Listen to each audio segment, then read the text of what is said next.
ಬದನೆಕಾಯಿ ತಗೊಳ್ಳಿ, ಕಟ್ ಮಾಡ್ಕೊಳ್ಳಿ. ಟೊಮೆಟೊ, ಶುಂಠಿ, ಬೆಳ್ಳುಳ್ಳಿ ಪೇಸ್ಟ್ ಮಾಡ್ಕೊಳ್ಳಿ. ಎಣ್ಣೆಲೆ ಇಟ್ಕೊಳ್ಳಿ, ಸ್ವಲ್ಪ ಎಣ್ಣೆ ಹಾಕ್ಕೊಳ್ಳಿ, ಫ್ರೈ ಮಾಡ್ಕೊಳ್ಳಿ.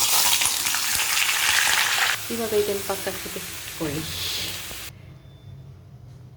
ಅದೇ ಬಾಣಲಿಗೆ ಎಣ್ಣೆ ಹಾಕ್ಕೊಳ್ಳಿ, ಸಾಸಿವೆ ಹಾಕ್ಕೊಳ್ಳಿ, ಜೀರಿಗೆ ಹಾಕ್ಕೊಳ್ಳಿ, ಈರುಳ್ಳಿ ಹಾಕ್ಕೊಳ್ಳಿ, ಮಿಕ್ಸ್ ಮಾಡಿ ಕರಿಬೇವು ಸೇರಿಸ್ಕೊಳ್ಳಿ. ಟೊಮೆಟೊ, ಶುಂಠಿ, ಬೆಳ್ಳುಳ್ಳಿ ಸೇರಿಸಿ ಅರಿಶಿನ ಪುಡಿ ಹಾಕ್ಕೊಳ್ಳಿ. 1 ಸ್ಪೂನ್ ಚಿಲ್ಲಿ ಪೌಡರ್ ಹಾಕ್ಕೊಳ್ಳಿ, ಧನಿಯಾ ಪುಡಿ ಹಾಕ್ಕೊಳ್ಳಿ, ಸ್ವಲ್ಪ ಸಾಲ್ಟ್ ಸೇರಿಸ್ಕೊಳ್ಳಿ, 1 ಕಪ್ ಮೊಸರನ್ನ ಸೇರಿಸ್ಕೊಳ್ಳಿ. ಇವಾಗ ಫ್ರೈ ಮಾಡಿಟ್ಟು ಬದನೆಕಾಯಿನ ಸೇರಿಸ್ಕೊಳ್ಳುವ. 10 ಮಿನಿಟ್ಸ್ ಚೆನ್ನಾಗಿ ಕುದಿ ಬರಲಿ. ಬದನೆಕಾಯಿ ಆಯಿತು. ಈಗ ಕೊತ್ತಂಬರಿ ಸೊಪ್ಪನ್ನು ಸೇರಿಸ್ಕೊಳ್ಳುವ. ಇಷ್ಟ ಆದರೆ ಲೈಕ್, ಶೇರ್, ಸಬ್ಸ್ಕ್ರೈಬ್ ಮಾಡಿ ಫ್ರೆಂಡ್ಸ್.